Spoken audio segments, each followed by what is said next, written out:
Chapter 12 Mazen Mazen dreamed he was being stabbed to death by his brother.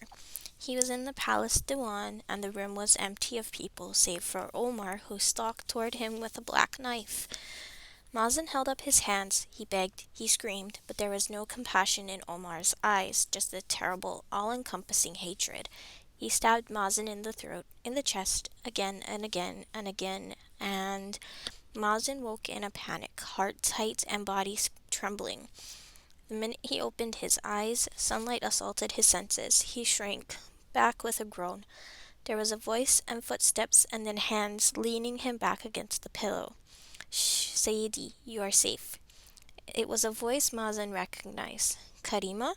Sure enough, when he looked up, his personal servant stood over him. Her thick brown hair was tied into a bun, and there was a wan smile on her face. "Welcome back to the world of the living, Sayyidi." Mazen balked at the tears in her brown eyes. "Karima, why are you crying?" "Because you are alive." "Alive?" He glanced down at his uncovered chest and froze when he saw the huge gash marring his skin above his heart. "Karima?" His voice was faint. "When did that get there?" Even when Karima filled him in on what had happened, he could not piece together the memory of the incident. He remembered wanting revenge on his brother for a reason he could no longer recall. He remembered darkness and pain. He remembered the midnight merchant standing in a doorway and holding up what looked like a bloated star. And he remembered a word, inconsequential, and the sensation of falling into his own body. He could not remember almost dying. According to Karima, the only ones who'd been there to witness his revival were the Sultan, his brothers, and the midnight merchant. He sat up abruptly. A sharp ache shot through his chest, making his vision go spotty. Mazen exhaled through clenched teeth as his room became a blur of colors. Karima tutted and tried to get him to lie back down, but he waved her away. What has the Sultan done with the merchant? He could still remember the spark of recognition when he'd seen her face in the darkness. Luli al-Nazari and Layla, the girl from the souk, were one and the same. Karima shook her head. "The news is that the Sultan plans to speak with her over Gaada. Do not worry, Sayyidi. I will deliver the news of your recovery immediately."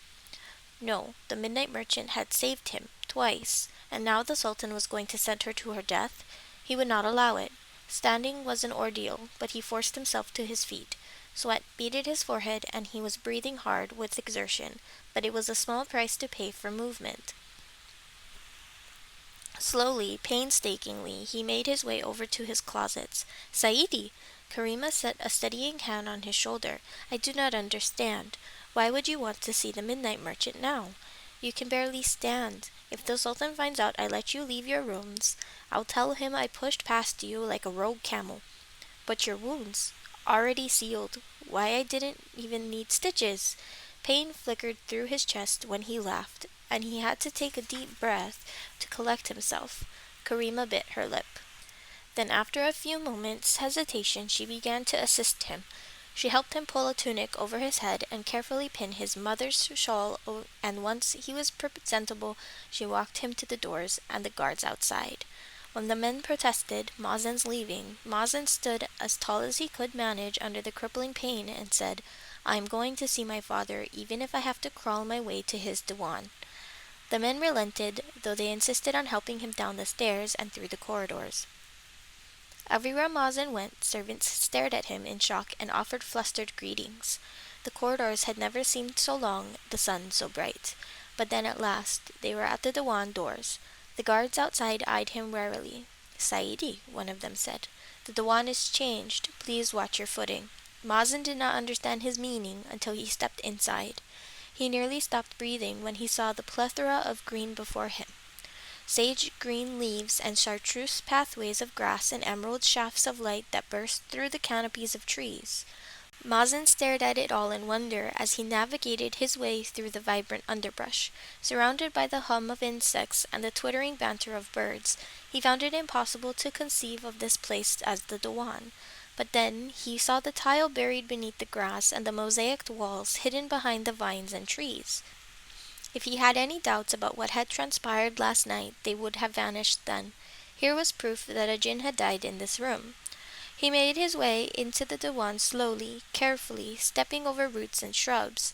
Eventually the forest thinned, and he was able to make out people sitting on a rug. There sat his father in an uncharacteristically plain beige thobe and gutra, and beside him Omar wearing simple attire and a belt of daggers.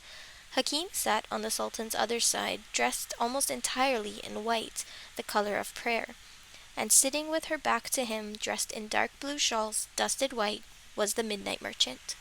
His father saw him first. He paused mid-conversation, visibly paling at the sight of him. Mazen? The others turned to look at him, equally stunned. Hakim was the first to rise. He rushed toward Mazen and clapped a gentle hand on his shoulder. Aki, are you okay? He began to lead Mazen to where the others were gathered. You should not have come out of bed. You... Hakim stopped, swallowed. Almost died? Mazen's laughter came out a wheeze. I do feel like a ghoul. Mazen, the Sultan's voice was soft. What are you doing here? You know me, Yuba. It has never been in my nature to sit around and do nothing. How could I sit in my stuffy room when you all are enjoying such a pleasant chat in this beautiful forest? He smiled and tried to bow, but the movement sent pain shooting through his limbs, and it was all he could do to keep himself from collapsing. For the love of gods, sit. You do not bow to me when you are injured, child. His father's voice was strained, filled with an emotion that startled Mazen. The last time his father had so openly worn his sentiments on his sleeve, Mazen's mother had just died. Slowly, gracelessly, Mazen lowered himself to the ground and crossed his legs. How are you feeling? His father's ashy brows were scrunched together. You've barely had time to recover. You should not be here. I am well enough to sit and listen to you speak. Besides, he turned to the midnight merchant, whose expression was unreadable. Even though half her face was covered, he recognized her eyes. They reminded him of smothered fire. I had to thank you in person, midnight merchant. The midnight merchant tilted her head slightly, in acknowledgment perhaps. I simply did what any able-bodied citizen of Medine would do. She paused, her eyes narrowed. At first, he thought she was remembering him from the souk, that she might mention their perilous first meeting. His heart seized with fear, but she only said, I am glad for your miraculous recovery. Miraculous indeed. Omar's voice was soft but lethal. Mazen felt an inexplicable fear take hold of him as he glanced at his brother. Omar was not looking at him, though. He was looking at the midnight merchant. But I am sure you've witnessed the power of jinn blood before, al-Nazari. You sold a vial of it to Rasul al-Jassin, no? Mazen instinctively put a hand to his wound. He felt an awful sinking weight in his chest at the thought of the shadow jinn's blood being used to knit his body back together. The midnight merchant scoffed. Rasul, he was the rat. The Sultan smiled thinly. Even merchants sworn to secrecy can be bought with the right amount of gold. He leaned forward, hands steepled at his lap. So tell me, Luli al-Nazari, what is your price? Mazen inhaled sharply. Even Omar raised a brow. The Sultan has not extended this generosity to any other person he sent on his quest. But then, those men had gone willingly, for glory, or out of fear. Mazen was not sure. I am not for sale, the merchant said coldly. Mazen flinched at her boldness. The Sultan was unmoved. A shame. I had hoped to buy your services. Do you normally preface your sale transactions by threatening to burn down a souk? Omar coughed sharply into his hand to hide a smile. Mazen did not share his amusement. He glanced at his father, whose expression had somehow become even stonier. I do if the person I am dealing with is a criminal. He tilted his chin slightly so that Mazen had the impression he was, despite his close proximity, looking down at the merchant. It is necessary sometimes to instill a healthy dose of fear in such people, to remind them that destroying their life would be a simple thing. A frigid silence followed. Mazen did not realize he had been holding his breath until the merchant broke the quiet with a sigh. You want me to search for a relic, she said. So you have heard of my venture? He raised a brow. And what say you? I saw your bag of relics. I know you have some way of locating them. Most travelers would be lucky to come across one relic in their lifetime, but you sell them as if they are sesame dates. If anyone can find the relic I am seeking, it is you." The midnight merchant did not respond, only stared coolly at the Sultan as if sizing him up. Though Layla had carried herself with the same pride, there had been a light-heartedness to her. The woman before him now may as well have been made of stone. At last she spoke. "The question is not what I gain from this endeavor, but what I will lose if I do not accept." The Sultan smiled, a crooked smile that so reminded Mazen of Omar that it made his heart twist. "Smart woman. You are a citizen of Medine, and you will do as I command, or openly defy me, and you know what happens to those who defy me." The air in the Diwan became tense.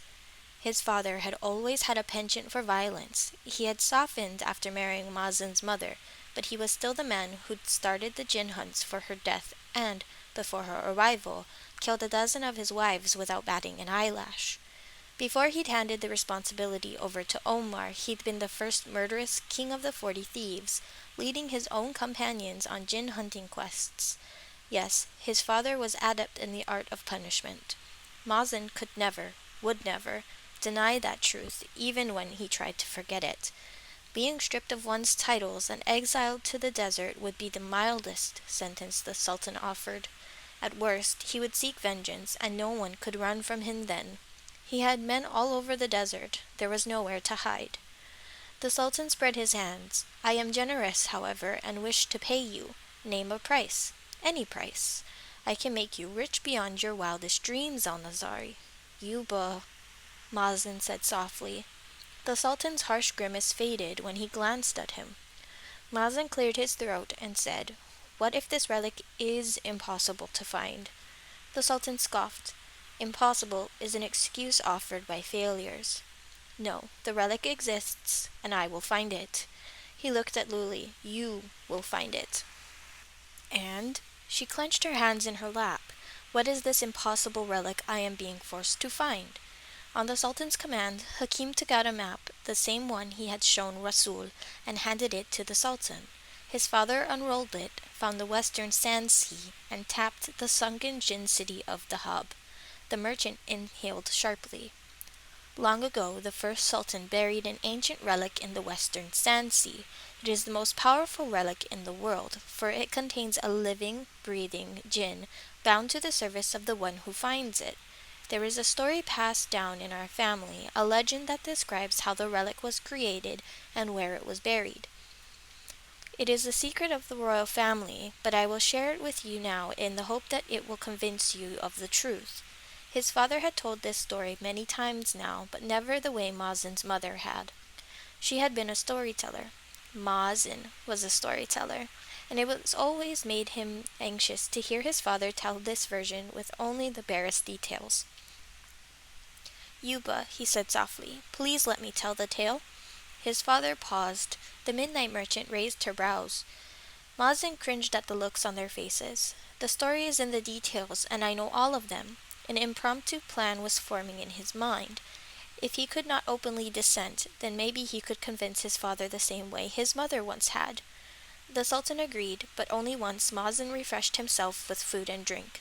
After eating from a platter of nuts and drinking a glass of water, Mazen straightened, clasped his hands, and spoke in a voice that rose above the sound of the whistling leaves and the chattering birds. "Father, brothers, midnight merchant, allow me to share with you an ancient tale."